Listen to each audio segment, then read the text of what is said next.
الحمدللہ رب العالمین والصلاة والسلام علی سید الانبیاء والمرسلین اما بعد فاعوذ باللہ من الشیطان الرجیم بسم اللہ الرحمن الرحیم۔ صدر الشریعہ علی الرحمہ نماز کی شرائط کا بیان فرما رہے ہیں۔ صفحہ نمبر 482 پر ارشاد فرماتے ہیں، جو دوسری شرط بیان ہو رہی ہے جو آپ کے سامنے میں پیش کر رہا ہوں، ستر عورت، مسئلہ نمبر 482 صفحہ ہے جس کے اوپر 28 نمبر مسئلہ ہے۔ اگر چند اعضاء میں کچھ کھلا رہا کہ ہر ایک اس عضو کی چھتائی سے کم ہے، مگر مجموعہ ان کھلے ہوئے اعضاء میں جو سب سے چھوٹا ہے اس کی چھتائی کی برابر ہے تو نماز نہ ہوئی۔ مثلا عورت کے کان کا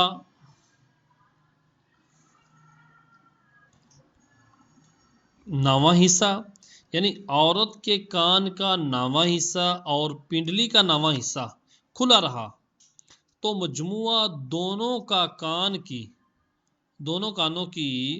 چھتائی کی قدر ضرور ہے، یعنی دونوں کانوں کا جو چھتائی حصہ اس کی مقدار ضرور بن گئی ہے۔ جب دونوں کانوں کی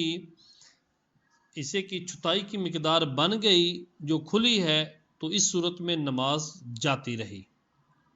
نمبر 29، عورت غلیظہ یعنی قبل و دبر، سامنے والی پیش شرمگاہ اور دبر والی شرمگاہ پیچھے والی اور ان کے آس پاس کی جگہ، اور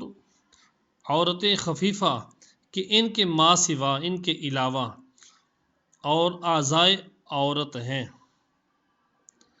اس حکم میں سب برابر ہیں۔ غلظت و خفت و با اعتبار حرمت نظر کے ہیں، یعنی کہ غلیظ کی طرف دیکھنا زیادہ حرام ہے کہ اگر کسی کو گھٹنا کھولے ہوئے دیکھے تو نرمی کے ساتھ منع کرے، اگر باز نہ آئے تو اسے جھگڑا نہ کرے، اور اگر ران کھولے ہوئے ہے تو سختی سے منع کرے، اور باز نہ آئے تو مارے نہیں، اور اگر عورت غلیظ کھولے ہوئے ہے تو جو مارنے پر قادر ہے مثلا باپ یا حاکم وہ مارے۔ اس مسئلے کو ذرا توجہ سے دوبارہ سماعت فرمائیں۔ عورت غلیظہ یعنی قبل و دبر اور ان کے آس پاس کی جگہ، اور عورت خفیفہ کہ ان تین چیزوں کے علاوہ، تین جگہوں کے علاوہ جو ان عورت خفیفہ ہے اور اعضائے عورت ہے، اس حکم میں سب برابر ہیں نماز کے حکم میں۔ غلظت و خفت با اعتبار حرمت نظر کے ہیں، یعنی حرمت کے اعتبار سے ان کا فرق ہے کہ غلیظہ کی طرف دیکھنا زیادہ حرام ہے کہ اگر کسی کو گھٹنا کھولے ہوئے دیکھے تو نرمی کے ساتھ منع کرے، اگر باز نہ آئے تو اسے جھگڑا نہ کرے، اور اگر ران کھولے ہوئے ہے تو سختی سے منع کرے، اور اگر باز نہ آئے تو مارے نہیں، اور اگر عورت غلیظہ کھولے ہوئے ہے تو جو مارنے پر قادر ہے مثلا باپ یا حاکم ہے تو وہ ضرور مارے۔ نمبر 30، ستر کے لیے یہ ضروری نہیں کہ اپنی نگاہ بھی ان اعضاء پر نہ پڑے، تو اگر کسی نے صرف لمبا کرتا پہنا اور اس کا گریبان کھلا ہوا ہے کہ اگر گریبان سے نظر آئے تو اعضاء دکھائی دیتے ہیں، نماز ہو جائے گی، اگرچہ بالقصد بالارادہ ادھر نظر کرنا مکروہ تحریمی ہے، اگرچہ جان بوجھ کے ادھر نظر کرنا مکروہ تحریمی ہے، لیکن اگر ایسا لمبا کپڑا کرتا پہنا ہوئے ہے جو شرمگاہ مکمل گھٹنوں سمیت ڈھانپ سکتا ہے تو اس سے نماز ادا ہو جائے گی، اگرچہ کہ گریبان کی طرف سے جھانکنا مکروہ تحریمی ہے۔ نمبر 31، اوروں سے ستر فرض ہونے کی یہ معنی ہے کہ اوروں سے چھپانا ضروری ہے، اس کے مطلب یہ ہے کہ ادھر ادھر سے نہ دیکھ سکیں۔ تو معاذ اللہ اگر کسی شریر نے نیچے جھک کر اعضاء کو دیکھ لیا تو نماز نہ گئی، یعنی نماز نہیں ٹوٹے گی، البتہ دیکھنے والا گناہ گار ہوگا۔ مسئلہ نمبر 32، مرد میں اعضائے عورت 9 ہیں۔ 8 علامہ ابراہیم حلبی اور علامہ شامی، علامہ طحطاوی وغیرہ ہم نے گنے۔ نمبر 1، ذکر مع اپنے سب اجزاء، حشفہ، قصبہ و قلفہ کے۔ نمبر 2، انثیین، یہ دونوں مل کر ایک عضو ہیں، ان میں فقط ایک کی چوتھائی کھلنا مفسد نماز نہیں۔ انثیین فوطے یہ دونوں مل کر ایک عضو ہیں، ان میں سے فقط ایک کی چوتھائی کھلنا مفسد نماز نہیں، ایک کی چوتھائی کھل جائے تو نماز فاسد نہیں ہوتی۔ نمبر 3، دبر یعنی پاخانے کا مقام۔ 4 اور 5، ہر ایک سرین جدا عورت ہے، 2 سرین ہیں، دونوں میں سے ہر ایک الگ الگ عورت ہے، عضو ہے۔ نمبر 6 اور 7، ہر ران جدا عورت ہے، چٹھے سے گھٹنے تک ران ہے، گھٹنا بھی ایک اس میں داخل ہے، الگ عضو نہیں۔ چٹھے سے لے کر گھٹنے تک ران ہے اور گھٹنا بھی اس ران میں داخل ہے، الگ عضو نہیں۔ تو اگر پورا گھٹنا بلکہ دونوں کھل جائیں نماز ہو جائے گی، کہ دونوں مل کر بھی ایک ران کی چوتھائی کو نہیں پہنچتے۔ نمبر 8، ناف کے نیچے سے عضو تناسل کی جڑ تک اور اس کے سیدھ میں پشت اور دونوں کروٹوں کی جانب سب مل کر ایک عورت ہے۔ اعلیٰ حضرت مجدد دین و ملت نے یہ تحقیق فرمائی، نمبر 9 زائد کیا، فرمایا دبرو انثیین کے درمیان، دبرو اور انثیین کے درمیان کی جگہ بھی ایک مستقل عورت ہے۔ دبر پاخانے کا جو مقام ہے وہ، اور نیچے انثیین، ان درمیان میں جو جگہ ہے ان کو ایک الگ مستقل عضو شمار کی ہے، ستر عورت ہے، وہ بھی ایک عورت عضو ہے الگ سے۔ مسئلہ نمبر 33، آزاد عورتوں کے لیے باستثناء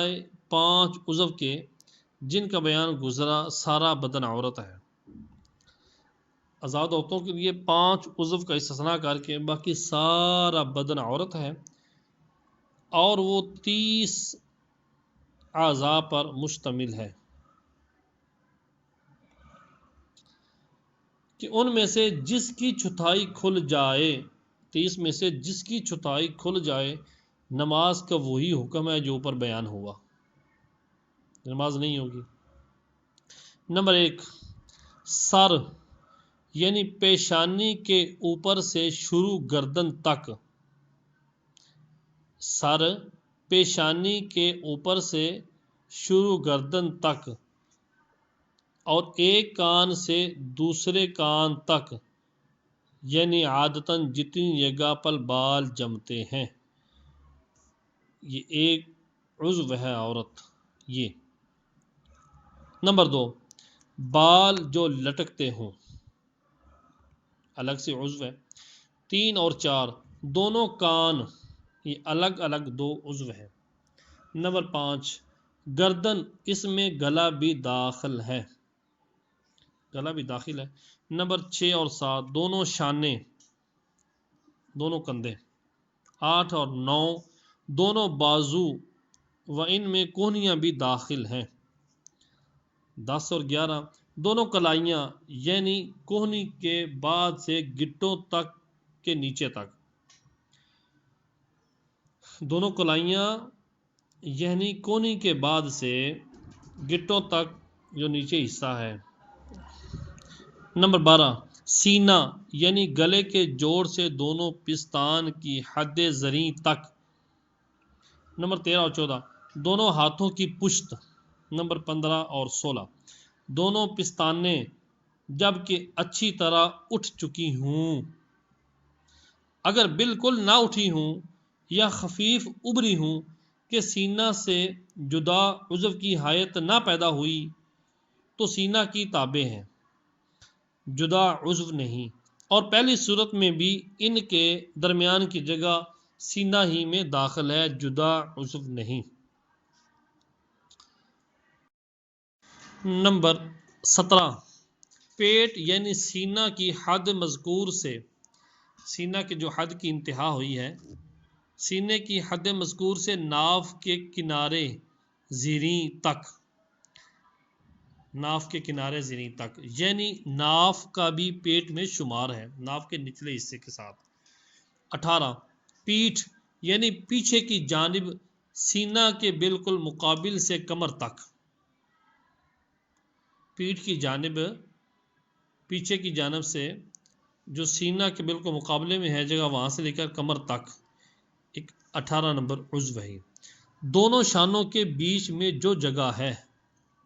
بغل کے نیچے سینے کی حد زریں تک،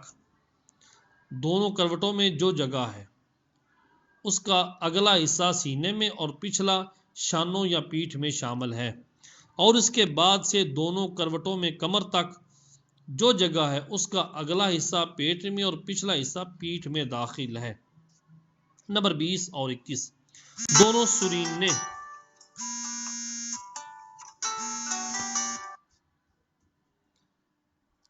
دونوں سرینے۔ نمبر 22 فرج، نمبر 23 دبر، نمبر 24 اور 25 دونوں رانے، گھٹنے بھی انہی میں شامل ہیں۔ ناف کے نیچے پیڑوے اور اس کے متصل جو جگہ ہے اور ان کے مقابل پشت کی جانب سب مل کر ایک عورت ہے۔ نمبر 27 اور 28 دونوں پنڈلیاں ٹخنوں سمیت۔ 29 اور 30 دونوں تلوے، اور بعض علماء نے پشت دست اور تلووں کو عورت میں داخل نہیں کیا۔ پشت دست یعنی ہاتھوں کی پشت اور تلووں کو عورت میں داخل نہیں کیا۔ یہ 30 عضو ہیں عورت کی کہ ان میں سے ہر ایک الگ الگ عضو ہے، جس کی چوتھائی کے کھلنے کے حوالے سے حکم ہم نے بیان کر دیا۔ مسئلہ نمبر 34، عورت کا چہرہ اگرچہ عورت نہیں مگر بوجہ فتنے کی وجہ سے غیر محرم کے سامنے منہ کھولنا منع ہے۔ یوں ہی اس کی طرف نظر کرنا غیر محرم کے لیے جائز نہیں، اور چھونا تو اور زیادہ منع ہے۔ نمبر 35، اگر کسی مرد کے پاس ستر کے لیے جائز کپڑا نہ ہو اور ریشمی کپڑا ہے تو فرض ہے کہ اسی سے ستر کرے اور اسی میں نماز پڑھے۔ البتہ اور کپڑا ہوتے ہوئے مرد کو ریشمی کپڑا پہننا حرام ہے اور اس میں نماز پڑھنا مکروہ تحریمی۔ نمبر 36، کوئی شخص برہنہ ننگا اگر اپنا سارا جسم مع سر کے کسی ایک کپڑے میں چھپا کر نماز پڑھے، نماز نہ ہوگی۔ کوئی شخص ننگا اگر اپنا سارا جسم اپنے سر کے سمیت کسی ایک کپڑے میں چھپا کر نماز پڑھے تو نماز نہ ہوگی، اور اگر سر اس سے باہر نکال لے تو نماز ہو جائے گی۔ نمبر 37، کسی کے پاس بالکل کپڑا نہیں تو بیٹھ کر نماز پڑھے، دن ہو یا رات، گھر میں ہو یا میدان میں، خواہ ویسے بیٹھے جیسے نماز میں بیٹھتے ہیں، یعنی مرد مردوں کی طرح اور عورت عورتوں کی طرح، یا پاؤں پھیلا کر اور عورتیں غلیظہ پر ہاتھ رکھ کر، اور یہ بہتر ہے، اور رکوع اور سجود کی جگہ اشارہ کرے، اور یہ اشارہ رکوع اور سجود سے اس لیے افضل ہے کہ یہ بیٹھ کر پڑھنا کھڑے ہو کر پڑھنے سے افضل۔ خواہ قیام میں رکوع سجود کے لیے اشارہ کرے یا رکوع سجود کرے۔ مسئلہ نمبر 38، ایسا شخص برہنہ نماز پڑھ رہا تھا، کسی نے عاریۃً اس کو کپڑے دے دیے یا اس کے لیے مباح کر دیے یعنی تو یہ استعمال کر سکتا ہے، تو اس بندے کی نماز جاتی رہی، کپڑا پہن کر سرے سے نماز پڑھے۔ نمبر 39، اگر کپڑا دینے کا کسی نے وعدہ کیا تو آخر وقت تک انتظار کرے، جب دیکھے کہ نماز جاتی رہے گی، ٹائم نکل جائے گا، تو برہنہ ہی نماز پڑھ لے۔ نمبر 40، اگر دوسرے کے پاس کپڑا ہے اور غالب گمان ہے کہ مانگنے سے کپڑا دے دے گا تو مانگنا واجب ہے۔ نمبر 41، اگر کپڑا مول ملتا ہے، خرید کر ملتا ہے، اور اس کے پاس پیسے حاجت اصلیہ سے زائد پیسے ہیں، تو اگر اتنے دام مانگتا ہو جو اندازہ کرنے والوں کے اندازے سے باہر نہ ہو، اتنے مانگتا ہو کہ اتنے ہی مانگے جاتے ہیں، تو پھر خریدنا واجب ہے۔ یوں ہی اگر ادھار دینے پر راضی ہو، جب بھی خریدنا واجب ہونا چاہیے۔ نمبر 42، اگر اس کے پاس کپڑا ایسا ہے کہ پورا نجس ہے تو نماز میں اسے نہ پہنے، اور اگر ایک چوتھائی بھی پاک ہے، کپڑے کی ایک چوتھائی بھی پاک ہے، تو واجب ہے کہ اسے پہن کر نماز پڑھے۔ برہنہ نماز پڑھنا، ننگے جسم پڑھنا جائز نہیں۔ یہ سب اسی وقت ہے کہ ایسی چیز نہیں کہ وہ کپڑا پاک کر سکے یا اس کی نجاست قدرے ماننے سے کم کر سکے، جتنی لگی ہے اسے کم کر سکے، ایسی چیز اس کے پاس نہیں ہے، تو پھر اگر چوتھائی سے کم یا چوتھائی کے برابر اگر پاک ہے تو پھر وہ پہن کر نماز پڑھے، برہنہ جائز نہیں، ورنہ واجب ہوگا کہ پاک کرے۔ یعنی اگر کوئی چیز مل سکتی ہے پاک کرنے والی تو واجب ہے وہ پاک کر کے پڑھے، اگر پاک نہیں بھی کر سکتا تو کم از کم اتنا ضروری ہے کہ وہ نجاست جو ہے اس کو کم کرے، تقلیل نجاست کرے، یعنی نجاست اس سے کم کر سکتا ہے تو کم کر کے اس کپڑے میں نماز پڑھ لے، وگرنہ نہ کم کر سکتا ہے اور نہ ہی پاک کرنے والی کوئی چیز ہے اور چوتھائی بھی پاک نہیں کپڑے کی، تو پھر برہنہ ہی نماز ادا کر لے۔ نمبر 43، چند شخص برہنہ ہیں تو تنہا دور دور نمازیں پڑھیں، اور اگر جماعت کی تو امام بیچ میں کھڑا ہو، درمیان میں۔ نمبر 44، اگر برہنہ شخص کو چٹائی یا بچھونا مل جائے تو اسی سے ستر کرے، ننگا نہ پڑے، یوں ہی گھاس یا پتوں سے ستر کر سکتا ہے تو یہی کرے، یعنی گھاس اور پتوں سے ہی اپنا ستر ڈھانپ لے پھر نماز پڑھے۔ نمبر 45، اگر پورے ستر کے لیے کپڑا نہیں اور اتنا ہے کہ بعض اعضاء کا ستر ہو جائے گا، بعض اعضاء چھپ جائیں گے، تو اس سے ستر کرنا، چھپانا واجب ہے، اور اس کپڑے سے عورت غلیظہ یعنی قبل و دبر کو چھپائے، اور اتنا ہو کہ ایک ہی کو چھپا سکتا ہے تو ایک ہی کو چھپانا واجب ہے۔ نمبر 46، جس نے ایسی مجبوری میں برہنہ نماز پڑھی تو بعد نماز کپڑا ملنے پر اعادہ نہیں، نماز ادا ہو گئی۔ نمبر 47، اگر ستر کا جو کپڑا ہے یا اس کے پاک کرنے کی جو چیز نہیں مل رہی یہ بندوں کی جانب سے ہو تو نماز پڑھ لے، پھر بعد میں اعادہ بھی کرے۔ تیسری شرط، نماز کی شرائط میں سے تیسری شرط ہے استقبال قبلہ، یعنی نماز میں قبلہ یعنی کعبہ کی طرف منہ کرنا۔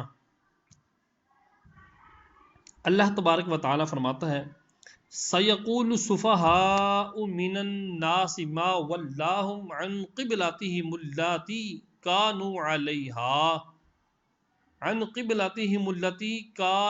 عَلَيْهَا قُلْ لِلَّهِ الْمَشْرِقُ وَالْمَغْرِبُ یہدی من یشاء الی صراط مستقیم۔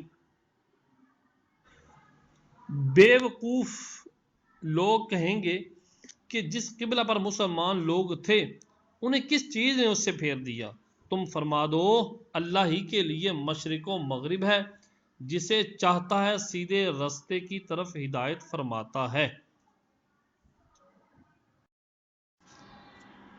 حضور اقدس صلی اللہ تعالی علیہ وآلہ وسلم نے 16 یا 17 مہینے تک بیت المقدس کی طرف نماز پڑھی،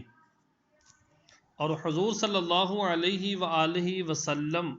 کو پسند یہ تھا کہ کعبہ قبلہ ہو۔ اس پر یہ آیت کریمہ نازل ہوئی،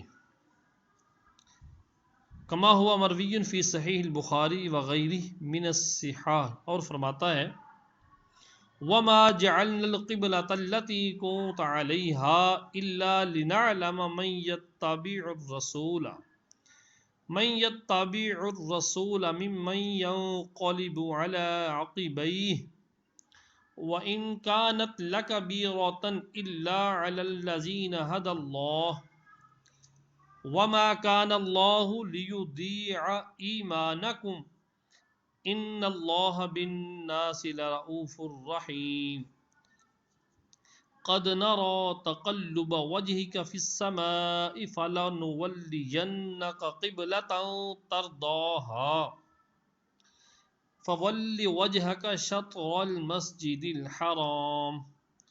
وحيث ما كنتم فولوا وجوهكم شطره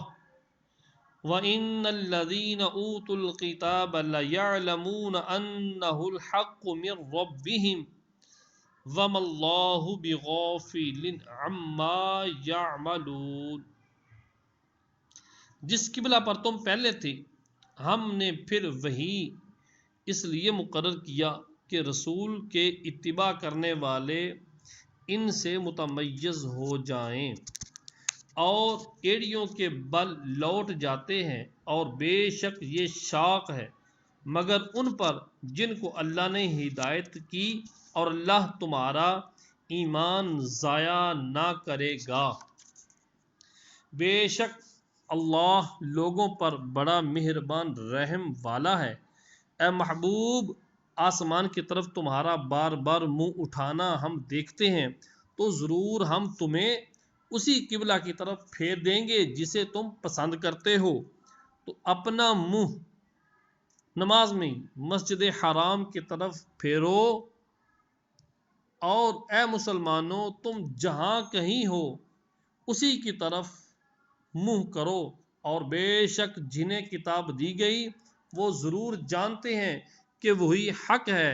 ان کے رب کی طرف سے، اور اللہ ان کے کوتوں سے غافل نہیں، ان کے کاموں سے، ان کے کرتوتوں سے غافل نہیں۔ مسئلہ نمبر 48، نماز اللہ کے لیے پڑھی جائے اور اسی کے لیے سجدہ ہو، نہ کہ کعبہ کو۔ اگر کسی نے معاذ اللہ کعبہ کے لیے سجدہ کیا، حرام و گناہ کبیرہ کیا، اور اگر عبادت کعبہ کی نیت کی جب تو کھلا کافر ہے کہ غیر خدا کی عبادت کفر ہے۔ نمبر 49، استقبال قبلہ عام ہے کہ بعین ہی بنفس ہی کعبہ معظمہ کی طرف منہ ہو، جیسے مکہ مکرمہ والوں کے لیے، یا اس جہت کو منہ ہو جیسے اوروں کے لیے، دوسرے ملکوں کے لیے، دوسرے شہروں کے لیے۔ یعنی تحقیق یہ ہے کہ جو عین کعبہ کی سمت خاص تحقیق کر سکتا ہے، اگرچہ کعبہ آڑ میں ہو، جیسے مکہ معظمہ کے مکانوں میں جب کہ مثلا چھت پر چڑھ کر کعبہ کو دیکھ سکتا ہے، تو عین کعبہ کی طرف منہ کرنا فرض ہے، جہت کافی نہیں۔ اور جسے یہ تحقیق ناممکن ہو، اگرچہ خاص مکہ معظمہ میں ہو، اس کے لیے جہت کعبہ کو منہ کرنا کافی ہے۔ نمبر 50، کعبہ معظمہ کے اندر نماز پڑھی تو جس رخ چاہے پڑھے، کعبہ کی چھت پر بھی نماز ہو جائے گی، مگر اس کی چھت پر چڑھنا منع ہے۔ نمبر 51، اگر صرف حتیم کی طرف منہ کیا، حتیم کعبہ کی طرف منہ کیا کہ کعبہ معظمہ محاذات میں نہ آیا، سامنے نہ آیا، مقابلے میں نہ آیا، تو نماز نہ ہوئی۔ مسئلہ نمبر 52، جہت کعبہ کو منہ ہونے کے یہ معنی ہے کہ منہ کی سطح کا کوئی جز کعبہ کی سمت میں واقع ہو، منہ کی سطح کا کوئی جز کعبہ کی طرف واقع ہو، اور اگر قبلہ سے کچھ انحراف ہے مگر منہ کا کوئی جز کعبہ کے مواجہہ میں ہے، کعبہ کے بالکل سامنے منہ کا کوئی نہ کوئی جز ہے، تو نماز ہو جائے گی۔ اس کی مقدار 45 درجہ رکھی گئی ہے، تو اگر 45 درجہ سے زائد انحراف ہے، 45 درجہ سے زیادہ کو پھر گیا ہے، تو استقبال نہ پایا گا، استقبال قبلہ کی شرط نہ پائی گئی تو نماز نہ ہوئی۔ مثلا یہ خط میں لکھا ہوا ہے، اگر بہار شریف کو دیکھے کوئی، صفحہ نمبر یہی 487، الف با ایک خط ہے، اس پر ہا حا عمود ہیں، اور فرض کرو کہ کعبہ معظمہ عین نقطہ ہا کے محاذی ہے، بالکل دونوں قائمیں الف اور ہا، ہا اور ہا با کی تنصیب کرتے ہوئے خطوط ہا را ہا ہا خطوط کھینچے، تو یہ زاویہ 45 درجے کے ہوئے کہ قائمہ کتنا 90 درجے ہے۔ اب جو شخص مقام ہا پر کھڑا ہے، اگر نقطہ ہا کی طرف منہ کرے تو عین کعبہ کو منہ ہے، اور اگر دائیں بائیں را یا ہا کی طرف جھکے تو جب تک را ہا یا ہا کی اندر ہے جہت کعبہ میں ہے، اور جب را سے بڑھ کر یا الف یا ہا سے گزر کر با کی طرف کچھ بھی قریب ہوگا تو اب جہت سے نکل گیا، نماز نہ ہوگی۔ نمبر 53، قبلہ بنائے کعبہ کا نام نہیں، قبلہ بنائے کعبہ کا نام نہیں بلکہ وہ فضا ہے، قبلہ جو ہے وہ فضا کا نام ہے، اسی بنا کی محاذات میں 7ویں زمین سے عرش تک قبلہ ہی ہے۔ یہ جو کعبہ کی طرف جو فضا ہے، جو سمت ہے، یہ 7ویں زمین تک اور عرش تک، یہ سارا یہ سمت، یہ فضا، یہ قبلہ ہی ہے۔ تو اگر وہ عمارت وہاں سے اٹھا کر دوسری جگہ رکھ دی جائے اور اب اس عمارت کی طرف منہ کر کے نماز پڑھی تو نماز نہ ہوگی، کیونکہ ہمارے لیے وہ سمت اور وہ فضا وہ قبلہ ہے۔ یا کعبہ معظمہ کسی ولی کی زیارت کو گیا اور اس فضا کی طرف نماز پڑھی گئی تو ہو گئی، یوں ہی اگر بلند پہاڑ پر یا کنویں کے اندر نماز پڑھی اور قبلہ کی طرف منہ کیا، نماز ہو گئی، کہ فضا کی طرف توجہ پائی گئی، گو عمارت کی طرف نہ ہوئی۔ ہم نے فضا کی طرف توجہ کیا، منہ کیا، تو نماز ادا ہو گئی۔ مسئلہ نمبر 54، جو شخص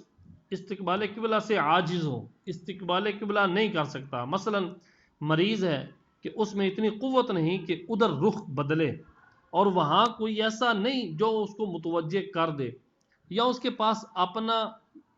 یا امانت کا مال ہے جس کے چوری ہو جانے کا صحیح اندیشہ ہو، یا کشتی کے تختے پر بہتا جا رہا ہے اور صحیح اندیشہ ہے کہ استقبال کرے گا تو ڈوب جائے گا، یا شریر جانور پر سوار ہے کہ اترنے نہیں دیتا یا اتر جائے گا مگر بے مددگار سوار نہ ہونے دے گا، یا یہ بوڑھا ہے کہ پھر خود سوار نہ ہو سکے گا، اور ایسا کوئی نہیں جو سوار کر دے، تو ان سب صورتوں میں جس رخ نماز پڑھ سکے پڑھ لے، اور اعادہ بھی نہیں۔ ہاں سواری کے روکنے پر قادر ہو تو روک کر پڑے، اور ممکن ہو تو قبلہ کو منہ کرے، ورنہ جیسے بھی ہو سکے پڑے، اور اگر روکنے پر قافلہ نگاہ سے مخفی ہو جائے گا ہاں سواری کے روکنے پر قادر ہو تو روک کر پڑے، اور ممکن ہو تو قبلہ کو منہ کرے، ورنہ جیسے بھی ہو سکے، اور اگر روکنے میں قافلہ نگاہ سے مخفی ہو جائے گا، چھپ جائے گا، تو سواری ٹھہرانا بھی ضروری نہیں، یوں ہی روانی میں ہی پڑھ لے سواری پر ہی۔ نمبر 55، چلتی کشتی میں نماز پڑھے تو بوقت تحریمہ قبلہ کو منہ کرے۔ کشتی چل رہی ہے تو جب تکبیر تحریمہ کہنا ہے تو منہ قبلہ کی طرف کرے، اور جیسے جیسے وہ گھومتی جائے یہ بھی قبلہ کو منہ پھیرتا رہے، اگرچہ نفل نماز ہو۔ نمبر 56، مصلی کے پاس مال ہے اور اندیشہ صحیح ہے کہ استقبال کرے گا تو چوری ہو جائے گا، اگر ایسی حالت میں کوئی ایسا شخص مل گیا جو حفاظت کرے، اگرچہ باجرت مثل استقبال فرض ہے۔ اگرچہ باجرت مثل یعنی جتنا ہے وہ کہتا ہے اتنا ہی اجرت لوں گا، یا مطلب ہے کہ اجرت مثل جو اجرت طے شدہ اس علاقے کی اتنی ہی لوں گا، اس کو اجرت مثل کہتے ہیں، اور جتنی اس رقم کی لی جاتی ہے، اس چیز کی اتنی اجرت لی جاتی ہے، اتنی مانگ رہا ہے، تو اب اس کو اجرت پر رکھ کر حفاظت کروانا اور خود استقبال قبلہ کرنا فرض ہے، یعنی جب کہ وہ اجرت حاجت اصلیہ سے زائد اس کے پاس ہو، یا محافظ آئندہ لینے پر راضی ہو، یعنی حاجت اصلیہ سے زائد اس کے پاس پیسے ہیں تو پھر تو رکھیے اس کو اجرت پر، یا پھر وہ کہے میں ادھار کر لیتا ہوں بعد میں لے لوں گا، تب بھی ضروری ہے۔ اور اگر وہ نقد مانگتا ہے اور اس کے پاس نہیں، یا ہے مگر حاجت اصلیہ سے زائد نہیں، یا ہے مگر وہ اجرت مثل سے بہت زیادہ مانگتا ہے، اجرت مثل جس طرح اتنی چیز کی حفاظت کے لیے جتنے پیسے مانگنے چاہیے اس سے بہت زیادہ مانگتا ہے، تو اس بندے کو اجیر کرنا ضرور نہیں، یوں ہی پڑے قبلہ کی طرف منہ کرنا بھی فرض نہیں، اپنے سامان کی حفاظت کرے اور قبلہ کی طرف منہ کرنا اس وقت پھر ضروری نہیں۔